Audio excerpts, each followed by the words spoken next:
Sejam bem-vindos a esta emissão especial do Lado Bom da Vida. Habitualmente esta é uma rubrica das manhãs da Rádio Observador, mas desta vez fomos mais ambiciosos e juntámos uns quantos amigos para dar sugestões a quem está por casa este fim de semana, que em princípio será toda a gente. Estes amigos em questão são a Susana Romana, o Alexandre Borges e o Hugo Van der Ding, que além de serem pessoas bonitas, também são habituais colaboradores do Observador e gostam muito de ser tratados assim, por colaboradores. Certo? Estão todos de acordo? Sim, sim. Então não. Colaborador. É o entusiasmo do colaborador. Ora, a ideia aqui é nós darmos às pessoas que nos ouvem e nos veem bonitas sugestões para passar o tempo e para manter alguma sanidade e higiene mental. E uma das coisas que todos nós gostamos mais de ver nestes tempos são séries. E, portanto, vamos começar pelas séries. E vamos começar pela Susana Romana. Acho que é uma boa ordem, só porque sim, Susana. Acho que deve estar de acordo. Eu sinto claro que nesta escolha há pouca meritocracia e alguma coisa de cotas, mas eu vou aceitar. Vou seguir com ela. Não posso comentar, acho eu. Acho que o meu contrato implica que eu não possa comentar. Susana, eu não sei se as séries que tu tens estado a ver são as séries que queres recomendar, porque se calhar há coisas obscuras que tu não queres que as pessoas saibam que tu vês. Sim, eu vejo muita porcaria, eu vejo muita coisa que eu sei que é das coisas piores das plataformas de streaming, é começar a ver uma coisa que eu vou em 2 episódios e penso, isto é mau, e que ele continua de quer seguir para o episódio seguinte, eu quero sim senhor, não sei muito bem porquê. Mas eu por acaso tenho a sorte de andar a ver coisas boas, tenho estado a explorar o catálogo da Amazon, aconteceu-me aquela coisa que eu vou pôr ali a trial period e não pagar, e já dei para mim, já estou a pagar, não é? Já está.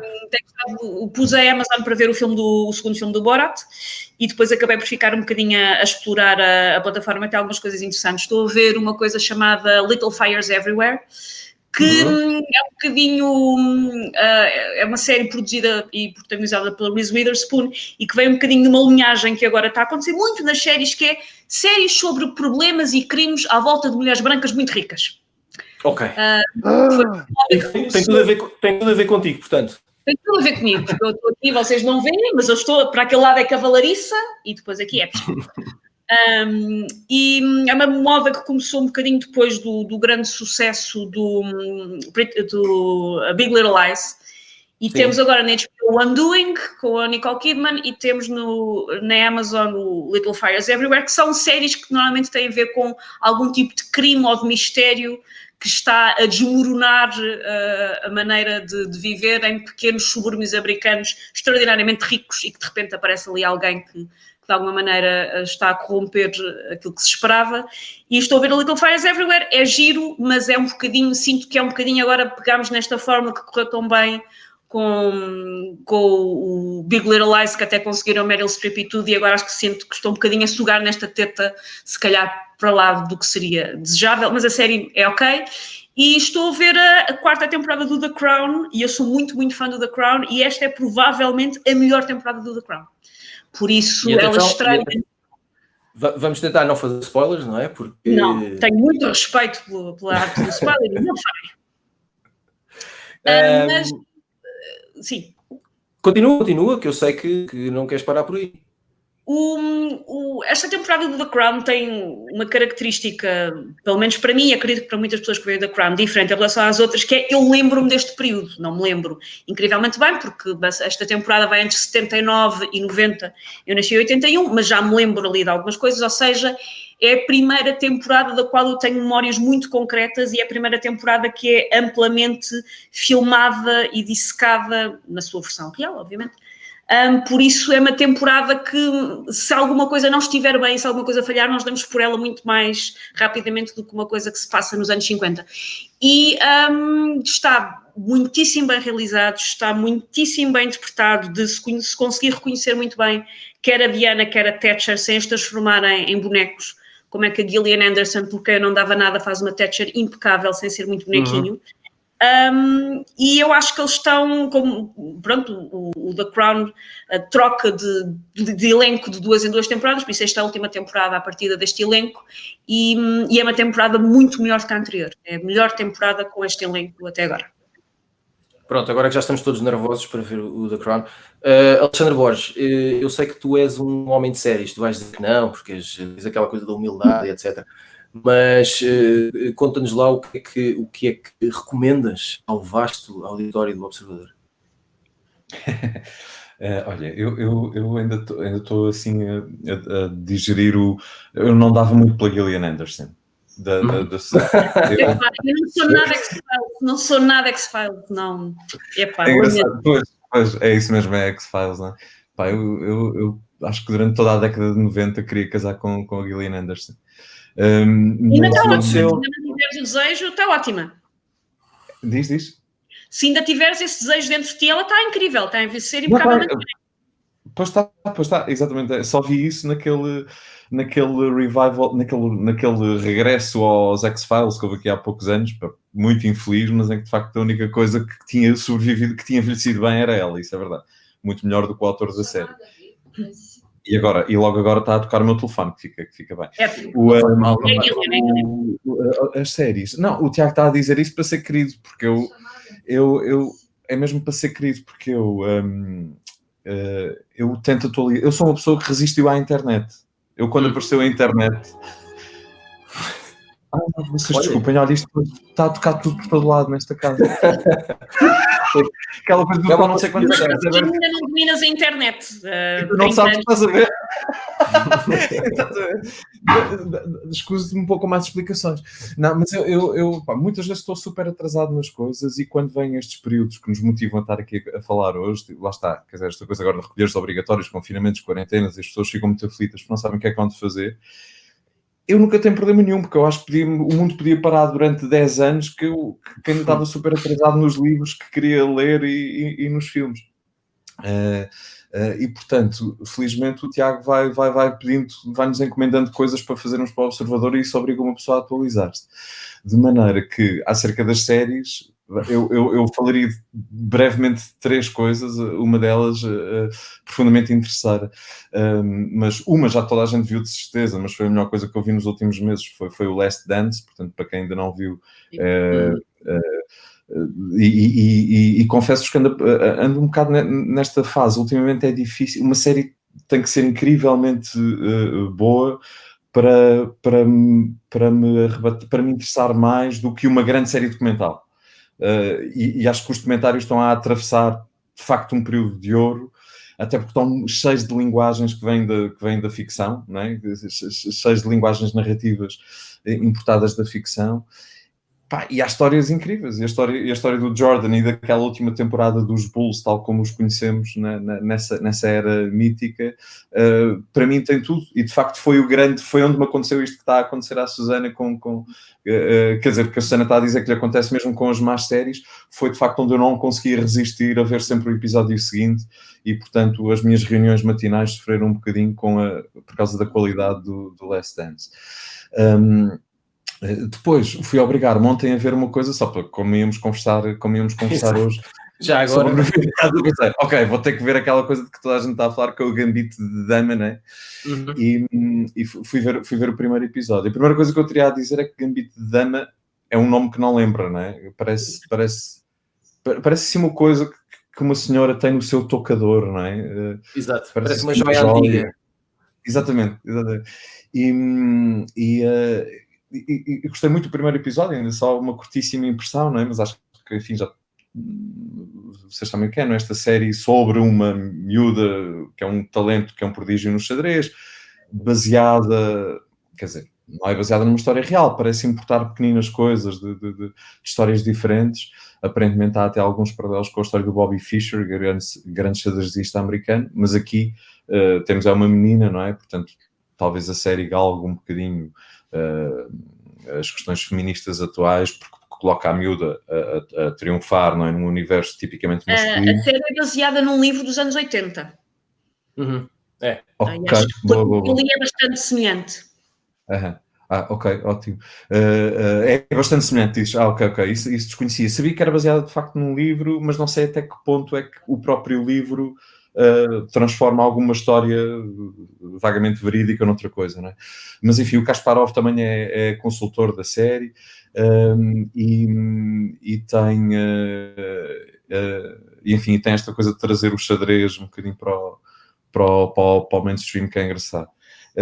A terceira série que recomendaria, e é a coisa profundamente interessante, é uma série chamada Rede na RTP2, pronto, da qual eu tenho o gosto de ser autor e de fazer parte, e que eu gostava muito que mais gente visse, porque estamos a dar a começar à 00:30, quase 1 da manhã, mas há na RTP Play, está disponível na RTP Play, e portanto, se não tiverem mesmo assim muito mais que fazer este fim de semana e quiserem ver os primeiros 6 episódios, é um delírio televisivo sobre as redes sociais e sobre a suposta morte da televisão. Enfim, estamos num ensaio sobre as redes, em que cada episódio nos ligamos à rede a partir do ponto de vista de um user diferente. Portanto, num é um homem, noutro uma mulher, num é um velho, noutro é um adolescente, num é um reaças de direita, noutro é um indignado de esquerda, etc. E estas pessoas vão se cruzando depois um bocadinho também numas são protagonistas e noutras são o pano de fundo da rede, não é? Muito bem, ainda bem que fazemos estes especiais, que é para dar estas dicas. Parece que nós existimos. Hugo Van der Dink, eu sei que não és o maior, como é que eu ia dizer, seguidor de séries, podemos dizer isto assim, mas ainda assim quero saber se tens uma sugestão para nós. Tenho, por acaso tenho. Também estou um bocadinho como o Alexandre, vejo séries quando tu me telefonas e dizes: queres ver uma série? Que mudou um bocadinho aquele paradigma de quando eu dizia não via isso, nem que me pagassem, e portanto, às vezes não é bem exatamente assim. Bom, estou a brincar. Portanto, por acaso, vou aqui separar em duas coisas, tanto nos filmes, que já vamos falar mais daqui a bocado, como nas séries. Andei à procura de coisas que se passassem todas no mesmo sítio. Todas fechadas no mesmo lugar, como as pessoas vão estar em casa. Nas séries, por acaso, encontrei uma da Netflix, que é o Criminal, que a segunda temporada estreou agora há 2 meses, mais ou menos, que é uma série policial que se passa toda, não é sempre no mesmo sítio, mas é assim, anda ali à volta de 2 salas, mais ou menos. São só interrogatórios policiais, e é uma série muito interessante. Alguns, não sei se são todos, mas pelo menos alguns são casos verdadeiros, e tem a vantagem para fazerem binge que existe a versão inglesa, a versão francesa, a versão espanhola e a versão alemã, cada uma no seu registro, e com as suas subtilezas. Os espanhóis assim mais em histéricos, os franceses mais em porcos, os ingleses mais em chique e os alemães mais em contidos e eficazes. Os episódios duram apenas 30 segundos na Alemanha, porque em 30 segundos eles descobrem quem é que matou a pessoa em questão, põe-na num comboio e o resto vocês já sabem. Depois, eu acho que aqui uma sugestão das pessoas estarem em casa, não precisa... Há mais mundo para além do Netflix e do HBO e essas coisas todas, porque no YouTube, por exemplo, podem-se encontrar as séries que nós víamos quando éramos crianças e cavalgar a onda do revivalismo. Saibam, por exemplo, eu era criança nos anos 80, as novelas brasileiras da Globo que nós víamos nos anos 80 estão todas no YouTube, todos os seus episódios. E então eu queria sugerir que vissem os 347 episódios do Sassaricando, uma das novelas brasileiras mais divertidas de todas. Se eu começo a ver e descubro que o episódio 222 não está e que eu vou ficar com a minha telenovela perturbada. Está tudo, mas está tudo mesmo. Depois há uma que não é da Globo, que é a Cananga do Japão, que é a minha novela brasileira de sempre, que é uma novela histórica passada nos anos 20, 30 no Rio de Janeiro, que foi o único grande sucesso da Manchete, que foi o único novela da Manchete que conseguiu ultrapassar a Globo. E há outra série que eu não sei... eu não sei se sou a única pessoa no mundo que se lembra, mas dava a hora de almoço. É uma novela australiana, daquelas coisas que eles também faziam novelas, que se chama Carson's Law, que cá se chamava O Império de Carson, que é uma coisa ótima, passada nos anos 20, em Sydney, e que é uma história de advogados. Antes de haver estas coisas todas de advogados na Netflix e nessas coisas todas, já havia séries sobre advogados. Isto é uma série awesome e também está toda no YouTube. Não sei se se lembram de ver isto. Lembro do título só.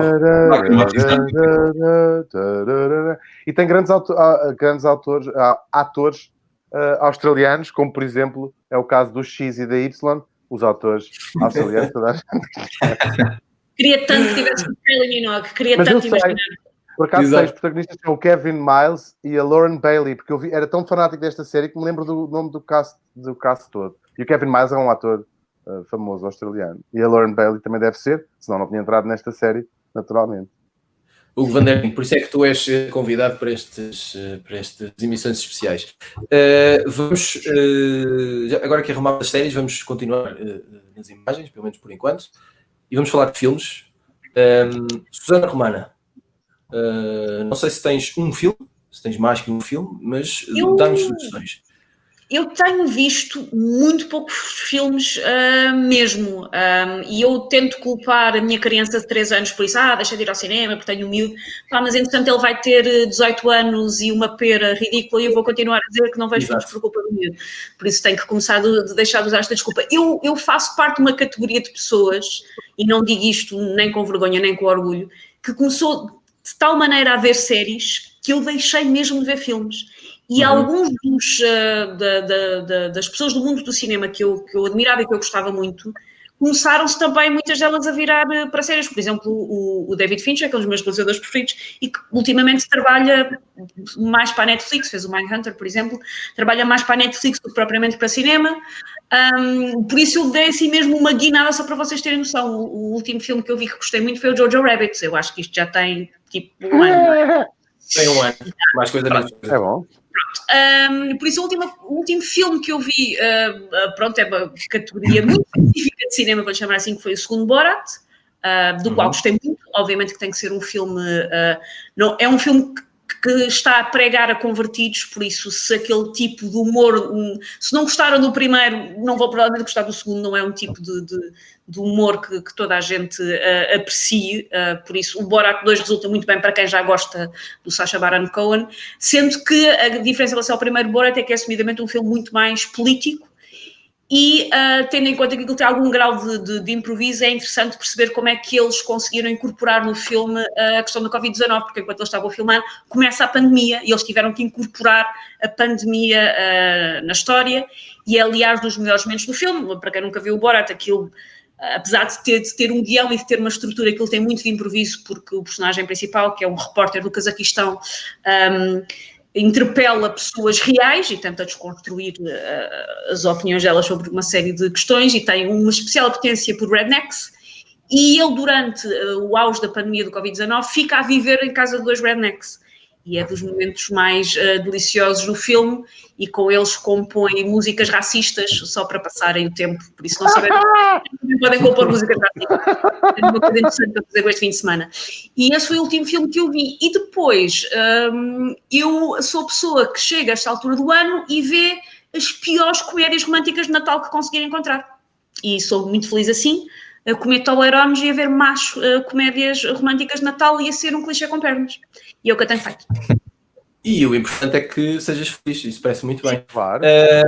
Alexandre Borges, o que é que tens andado a ver? Ou o que é que não tens andado a ver, mas até gostavas de ver? O cinema já consigo ter mais o meu tempo, que é, tens um filme, uma série de semanas em cartaz, e é só um filme, não é? Portanto consegues gerir. Com as séries em streaming, parece que tens tens 2 dias para ver uma série inteira ou já estás completamente ultrapassado. E então, eu no cinema consigo, apesar de tudo, ir acompanhando. Enfim, atualmente não há muita coisa em cartaz, pelas razões conhecidas, mas curiosamente há imensa produção nacional. Não só porque acho que houve muita produção nacional realmente este ano, como talvez ela se destaque mais porque estreia pouca produção internacional. E, portanto, nas salas vi 2 coisas, vi 2 filmes portugueses que ainda estão em cartaz e que recomendo, que é o Listen, da Ana Rocha de Sousa, muito, muito falado devido aos prémios que ganhou em Veneza, não é? Mas com muita justiça. E um filme muito pouco falado enfim, no outro lado da moeda, mas que tem resistido de facto em cartaz, que é o Ordem Moral, do Mário Barroso, que eu recomendo vivissimamente. O Mário Barroso é um senhor septuagenário ou octogenário para aí, grande diretor, histórico diretor de fotografia do cinema português, do José Fonseca e Costa, do Oliveira, etc. E que talvez há uma década começou a dirigir os seus próprios filmes, começando no Milagres segundo Salomé, e é muito bom, sendo que é um diretor de fotografia que não se perde em olhem, vejam lá este plano muito bonito que eu fiz. Não, tem todos os planos são incríveis, mas ele não está nada entretido com eles. Até é um realizador com um ritmo bastante mais interessante do que muitos desses pesos pesados para quem trabalhou no cinema português. E o Ordem Moral é um filme que conta a história da Maria Adelaide Coelho da Cunha, que era a proprietária do Diário de Notícias e que foi afastada pela situação, digamos assim, pelo antigo regime e pelo marido, e que foi internada, declarada como doida, porque, entre outras coisas,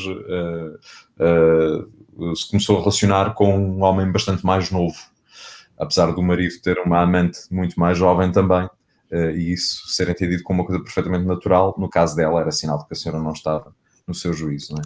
Portanto, o Ordem Moral e o Ilícimo recomendaria. Há o Ano da Morte de Ricardo Reis, que ainda não vi, do João Botelho, obviamente a adaptação do romance do Saramago, mas que admito que seja bom. Há também a estrear a começar neste fim de semana o Le Fest, 14ª edição do festival, agora adaptada a este mundo em que vivemos e que aos fins de semana fecha à 13h, não é? Portanto, há coisas como filmes às 10 da manhã, para quem se quiser aventurar nesse registro, que um jornalista está mais ou menos habituado nos visionamentos de imprensa, mas que é uma coisa muito estranha, que é começar o dia a meter-nos numa sala escura. É até dia 25 de novembro e está no Tivoli, no Nimas, em Lisboa, e no Olga Cadaval, em Sintra. E há o ciclo do Fellini, integral, ainda a decorrer na Cinemateca também. Em casa, o que é que se consegue ver? Eu não costumo, nunca experimentei, mas porque não? O Videoclube da Nós está com uma programação também especial por causa disto, da malta estar toda trancada em casa, e algumas das coisas que estão disponíveis são precisamente o Jojo Rabbit, de que falava a Susana, o Parasitas, para quem ainda não viu, ou o Capão, que eu não vi, e provavelmente vou tentar ver. Na linha ali do que dizia o Hugo, e com muita razão, que é um tipo que também não tem que estar agarrado aos Netflix e às HBOs desta vida para ver coisas, pelo contrário, de facto não faltam opções. Para quem quiser ver uma coisa recentíssima, ainda consegue, hoje de sábado para domingo, a última noite em que ainda consegue puxar a box atrás, ou rebobinar, para usar um verbo antigo, e ver o Killas, o Mal da Fita, na RTP2, portanto, que deu há uma semana e, portanto, ainda estará disponível até esta noite. E lembrar, entre outras coisas, a grande banda sonora do Sérgio Godinho, escrita de propósito para o filme, com a balada da Rita e outras coisas, e ver ali a Gana no auge da sua carreira. A Adelaide Ferreira... Exatamente, está incrível, não é? E a Adelaide Ferreira a fazer de Palito de la Reine, é o nome da personagem. E pronto, última referência para a RTP Play, a propósito da morte do Gonçalo Ribeiro Teles, ainda que se consegue ver na RTP Play um documentário chamado Em Nome da Terra, documentário da Rita Saldanha sobre ele. Já tem para aí uns 7 anos, mas foi na altura emitido na RTP2, mas está disponível na RTP Play. Muito bem. Hugo Van der Ding, diz-nos em que filmes é que andas metido ultimamente? Olha, filme... Infelizmente não posso falar aqui desses filmes onde ando metido, mas tive... Talvez um dia. Como eu estava a dizer há bocadinho, fui procurar filmes que se passem todos fechados dentro do mesmo sítio, que é onde as pessoas vão estar, e assim é um convite a rever alguns clássicos do cinema, que são também dos meus filmes preferidos, alguns deles. Começo pelo mais antigo, 12 Angry Men, não sei como é que isto chama em português, 12 Homens Zangados, talvez, que é assim é um clássico do cinema, passa-se com 12 homens zangados dentro de uma sala, são 12 homens do júri, e neste mundo as pessoas adoram coisas com explosões e etc, e aquelas coisas com imensa gente. É uma coisa muito simples, passada de facto só numa sala do júri, basicamente sem querer estragar o filme. É um verdito, eles tinham que chegar a um verdito sobre se a determinada pessoa era culpada ou inocente, e começam com um voto, 11 pessoas a dizer não, é culpado, vamos despachar que eu tenho que ir almoçar, e só uma delas é que diz espera aí, mas se calhar eu acho que ele é inocente. E depois o resto do filme desenrola-se a partir daí, não saem dali, e é um filme extraordinário. E é engraçado mesmo. Eu acho que é preciso começar por aí. Diz, continua. É difícil, olha, não sei dizer exatamente onde é que se pode ver este filme. Era isso.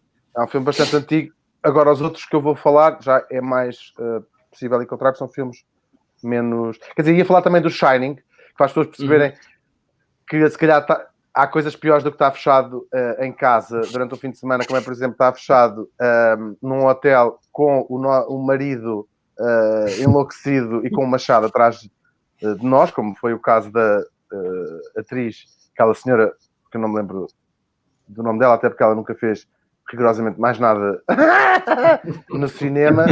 Sabes que não fez porque fritou da cabeça com esse filme. É verdade. Sim, pois. E acho que eles se arrependeram de ter escolhido logo no terceiro dia de filmagens e depois já era tarde demais. E aliás, a história aquilo era um filme, era uma comédia romântica e depois resolveram transformar era um filme para toda a família. Exatamente. Depois lembrei-me também do It Fam, do 8 Mulheres, também se passa todo fechado dentro de uma casa. Eu não sei também se é fácil encontrar ou não. Deve de ser, vá. Que é um filme... É pesquisar. É um musical francês que tem as estrelas todas do cinema francês, desde a Fanny Ardant à Catherine Deneuve, depois às mais novas, e tem ainda a Danielle Darrieux, que é uma atriz do caraças e que no filme tem para aí 90 anos e morreu há 1 ou 2, já com 100 anos, e foi a primeira grande estrela do cinema francês e que já lá está, coitadinha, que faz um papel muito engraçado e leva com uma garrafa de champanhe nos cornos da sua própria filha, Catherine Deneuve. Só por isso o filme já vale a pena. Depois, mais recentes, lembrei-me de 2 do Polanski, o Venus in Furs, Vênus em... Sei lá como é que vocês chamam essas coisas em português. Vênus de Vison, acho que é a tradução mais fixe. Obrigado. Vênus de Vison. E o Carnage, que se chama-se a Carnificina, bem. O Carnage... Deus da Carnificina, sim. Deus da Carnificina, exatamente. Você já esteve no teatro também. O Carnage é um filme horrível, mas é uma comédia maravilhosa, que é, para quem não viu, são 2 casais que se encontram por uma questão muito pequenina de uma zanga dos filhos no colégio e que, de repente, é o descalabro total uns com os outros, dos casamentos deles, e mostra o pior da humanidade e da natureza humana. O filme é muito curto, acho que deve ter para aí 1 hora, e é divertido, eu acho que tenho medo de sirva de trigger para quem está em casa numa situação familiar um bocadinho mais tensa, pode dar ideias para se matarem uns aos outros, mas é uma ideia como outra qualquer. Quem se quiser aventurar a ir ao cinema, acho que, juntando só mais um filme ali aos que o Alexandre já disse, o Amor Fati vai estar aí nas salas, não só de Lisboa e do Porto, vai estar nas salas da Guarda, das Caldas da Rainha, da Albufeira. Há sítios que eu nem sequer sabia que existiam. Caldas da Rainha, Albufeira. Whatever that is. Não, estou a brincar. E vai estar aí numa data de sítios. É um filme, é um documentário sobre uma coisa awesome, sobre amor, sobre casais e sobre como as pessoas ficam iguais quando se amam. Há vários graus de amor, não é? Amizades, etc. E até com animais. E é incrível ver casais de coisas, de pessoas, de animais, que se amam e que ficam iguais fisicamente. Olha, é isto que eu tenho para dizer. De filmes é isto. É isto e é muito bem. Depois das séries e dos filmes, vamos aos livros. Susana Romana. Sem medo. Eu vou começar isto dos livros a fazer como a digníssimo professor Marcelo fazia, que é, tenho aqui 3 livros que não li, que ainda não li. Por isso vou buscá-los sem os ter lido. Mas não há problema nenhum. Se é legítimo para um presidente, é legítimo para mim. Porque são 3 livros que eu recebi cá em casa hoje, porque eu comecei a habituar-me a comprar livros em segunda mão. Porque sou tinhosa e são mais baratos porque o Observador não me paga aquilo que eu mereço ganhar. E o segundo e o segundo motivo é mesmo quase por uma questão ecológica, de se eu posso comprar um livro que já... E então, 2 dos livros que eu recebi, inclusivamente, são de bibliotecas. Vêm com o código da biblioteca e vêm de bibliotecas, alguns no Reino Unido. Alguns deles estão carimbados e tudo. Mas pronto, nenhum destes livros é recente. Lá está, ainda por cima comprei em segunda mão. Este chama-se Greedy Man in a Hungry World, é do Jay Rayner, que é um repórter de gastronomia, e é um livro que é um bocadinho despentear tudo o que nós achamos que sabemos sobre comida e sobre restaurantes, e é um bocadinho desmistificar afinal o que é o orgânico. O orgânico existe mesmo ou é uma etiqueta de marketing, e pronto, e é um bocadinho desconstruir algumas das ideias que nós temos, quer sobre a restauração, que tem estado muito na ordem do dia, quer sobre a alimentação no geral. Este aqui do Jon Ronson chama-se So You've Been Publicly Shamed, e é uma série de entrevistas com pessoas que passaram vergonhas públicas, pessoas que se tornaram virais por razões más, pessoas que fizeram twists que fizeram com que elas fossem despedidas, ou seja, são pessoas que eram anónimas, na sua maioria, não são todas anónimas no livro, mas na sua maioria são, que eram anónimas e que de repente se tornam famosas, mas tornam-se famosas para serem alvo de chacota e de ódio e de rancor, e é um bocadinho como é que eles lidam com isso. E este é só um livro de histórias curtas do Beiji Novak, que é, algumas das pessoas devem conhecê-lo mais como ator de comédia. Ele entrava, por exemplo, no The Office americano, mas é um incrível escritor, sobretudo de pequenas histórias, com um ótimo sentido de humor. Tem também ótimos livros para crianças, coisas que eu esteja efetivamente a ler e não só a mostrar-vos as capas. Estou a ler A Imortal da Graça, do Filipe Homem Fonseca. Estou a gostar muitíssimo, passa-se no bairro da Graça e os protagonistas são um grupo de velhotas que têm uma competição entre elas de ver quem é a velhota mais velha do bairro da Graça. E se para isso for preciso matarem-se umas às outras, fixe. O que interessa é ser a velhota mais idosa do bairro da Graça. Pronto, e pelo meio tem imensas críticas sobre os Airbnbs, sobre o turismo, e uma das coisas que é interessante, sobretudo nesta fase de confinamento, é uma das características que se passa nesta graça deste livro. O livro é um bocadinho de realismo mágico, ou seja, tem coisas lógicas e depois tem outras coisas um bocadinho mais fantasiosas, mas uma das coisas que é interessante no livro, tendo em conta os tempos que passamos, neste livro é proibido aos moradores entrarem e saírem do bairro da Graça. Ninguém pode sair da Graça. Por isso, nesta altura em que ninguém pode sair de casa, tirando os turistas são a única exceção, os turistas podem entrar e sair da Graça, são os únicos. E depois, estou a ler um livro do John Cleese sobre criatividade, que na verdade, e para quem está a ver isto na rádio, isto não vai fazer sentido porque estiver a ver no Facebook um bocadinho mais, que é, fui super enganada, porque isto é daqueles livros com letras gigantes, espaços enormes, isto é um post do Facebook do John Cleese, para aí, mas pronto, é um livro interessante, o John Cleese tem, que é para procurar no YouTube. O John Cleese deu várias palestras ao longo dos anos sobre criatividade, e se procurarem no YouTube encontram várias coisas, e este livro de alguma maneira organiza algumas das ideias do John Cleese sobre criatividade, porque ele defende que a criatividade não é uma coisa que se nasce com ou sem, é um músculo que se treina, e então são algumas dicas para isso. Muito bem. Alexandre Borges, é a tua vez. Livros, vamos a isso. Olha, eu vou ser vergonhosamente breve, e a Sana já sugeriu uma série de coisas e já vimos ali, quando estávamos a preparar-nos para entrar no ar, que o Hugo está cheio dele. Está cheio dele. Portanto, eu vou sugerir uma outra coisa que não está, aliás, duas coisas que não são livros, é um DVD e uma peça de teatro. Pode ser muito rápido. DVD faz 40 anos de Raging Bull, não é? de Thorin Hævstid, que é só um dos melhores filmes de sempre, e de repente, já agora, DVDs, eu disse isto e parecia mesmo terrivelmente antigo. Vocês sabem que no Corte Inglês já não há DVDs à venda, só reparei no outro dia, já não há. E nas FNAC com a secção, não tem nada a ver. Mas os vossos computadores têm leitor de DVD? Não. Tem que ter um leitor à parte. Claro. Tens de comprar um leitor à parte. Eu preciso de um e não é muito fácil de encontrar leitores de DVDs sequer. Exatamente, é isso mesmo.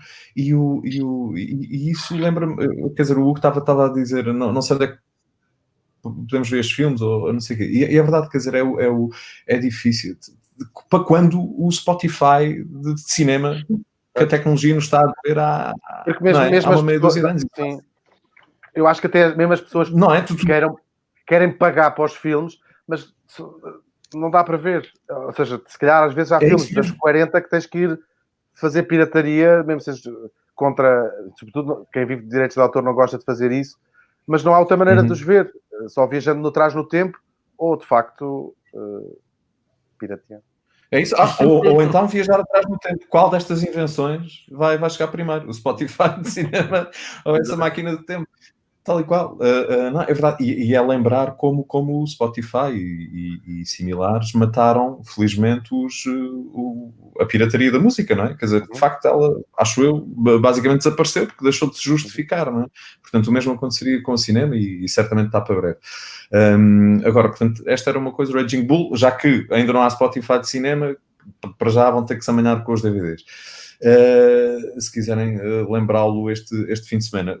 A sugestão de teatro era, não dá para ver este fim de semana justamente porque o mundo fecha à 1 da tarde e, portanto, apesar de tudo, o pessoal do teatro não se aventurou a fazer as peças de manhã ainda, mas logo... Diz-me.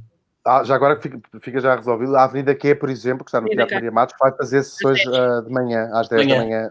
Amanhã é isso. Vão fazer. Ok. Giro. Boa. Ainda bem. E de facto, por exemplo, o teatro infantil já costuma ser de manhã. Agora, queria sugerir um espetáculo que se chama Zé Alguém. Pronto, depois, durante a semana, quando puderem, e até ao final de novembro, um espetáculo chamado Zé Alguém, que está no Teatro Municipal Amélia Rei Colasso, que é uma pequenina sala em Algés. Enfim, para quem vive na Grande Lisboa, basicamente é como estar em Lisboa, é logo ali a seguir ao CCB, praticamente. E um espetáculo chamado Zé Alguém é um monólogo protagonizado pelo Afonso Lagarto, encenado pela Cláudia Semedo. O texto é do Chulage, do Beware Jack e do Carlos Afonso, e é uma coisa sobre a vida na rua, sobre sem-abrigo, a partir de histórias reais e de conversas que tiveram com pessoas sem abrigo e que eu recomendo vivamente às 9 da noite durante a semana, neste momento. Muito bem. Hugo van der Ding, estamos na reta final e vais ter que ser sintético nas tuas muitas sugestões. Vou ser rápido. Olha, rapidamente. Sim, vou começar por uma novela gráfica que se chama Balada para Sophie, do Filipe Melo, que é mais uma colaboração dele com o Juan Cávia, e é uma história awesome, com desenhos maravilhosos. Mandem vir da net, se não quiserem sair de casa. Pois, mais coisas. Saiu agora, pela Bertrand, publicou uma data de reedições de livros do Miguel Esteves Cardoso. Aqui temos as 100 melhores crónicas, também uma coisa muito interessante para lerem. Estou a tentar ser rápido. Há aqui este livro, sei que já está traduzido para português. Este chama-se Girl Womanada, em português chama-se Rapariga, Mulher, Outra, acho que é assim que se chama. É isso mesmo. Da Bernardine Evaristo. É um livro que ganhou o Booker o ano passado e são histórias de mulheres negras no Reino Unido e é maravilhoso. Deixa eu deixar para o fim. Também uma antologia, agora poesia, a antologia poética da Cecília Meirelles, que saiu pela Relógio d'Água, também uma coisa recente. Leiam, que é muito uplifting. Não. A Adília Lopes escreveu, ela já tinha escrito um livro chamado Estar em Casa antes da pandemia, que ela é uma pessoa que vê mais à frente que nós, e agora tem o Dias e Dias, que são também poemas, e alguns deles alguns não, acho que são todos escritos durante a quarentena. Também rapidamente um livro chamado O Mal sobre a Terra, um livro sobre o terremoto de Lisboa, que era a melhor coisa que nos podia acontecer nesta fase das nossas vidas, penso que também concordam. Depois ia falar de uma coisa... Agora, a moda das plantas em casa, se eu esta coisa fixe chamada Plantopedia, isto é também em inglês, eu comprei este no Under the Cover, que é uma loja ao pé da Gulbenkian aqui em Lisboa, que tem revistas do mundo todo, e acho que é o único sítio em Lisboa, provavelmente no país, onde se encontram revistas que, de outra maneira, não se compram. Há também o catálogo da Gulbenkian, que ainda nem sequer desembrulhei, porque fui buscar há bocado, a obra completa do Amada Negreiros, e vou acabar com livros da Cotovia. Trouxe aqui uns do Virgílio, porque a Cotovia fechou. A Cotovia, é uma coisa muito triste e vai ser a primeira dos embates no mundo da cultura, como já aconteceu com os restaurantes todos, que eram os nossos favoritos, que vão todos desaparecer quando acabar esta história da pandemia. A Cotovia é uma vítima na área da cultura. Era provavelmente a mais importante das editoras independentes. Quando voltarmos todos a sair à rua, a Cotovia já não existe, desistiu depois de lutar efetivamente. A Fernanda Mira Barros, que é a editora da Cotovia, não aguentou mais e fechou, porque as grandes lojas não facilitam, porque a pandemia e porque as pessoas não leem, e sobretudo porque as pessoas não dão valor nenhum à qualidade dos livros e à qualidade das traduções e à qualidade em geral. E pronto. E o catálogo todo da Cotovia está à venda ainda online no site da Cotovia, até acho que ao final do mês, deste mês, ou talvez até ao final de dezembro, vão. E façam esse favor a vocês próprios de conseguir ainda uma parte deste que é provavelmente o mais importante catálogo literário independente português e que, infelizmente, foi com o caraças. Muito bem. Chegamos ao fim deste especial Lado Bom da Vida. Obrigado à Susana Romana, ao Alexandre Borges e ao Hugo Van der Dink. Eu ia dizer até à próxima. Na verdade, esperamos não voltar. Nunca mais apanhas nisto. Exato. Mas vamos ver o que a pandemia nos reserva. Fiquem em casa, fiquem seguros e até à próxima.